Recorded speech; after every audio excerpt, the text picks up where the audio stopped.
What's up everyone, welcome back to our channel. In today's video you are going to see how to find search history on Instagram.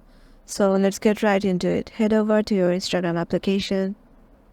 Once you're there, make sure you have logged in into your desired account, and once you do it, head over to your search option just right beside the plus icon and head over to the search bar.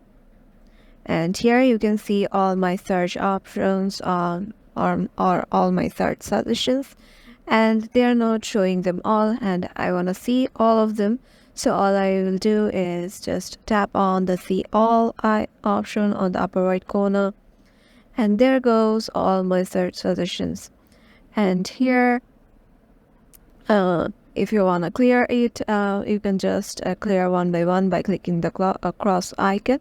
And if you want to clear every search suggestion in this option, you can just tap on the clear all icon on the upper right corner.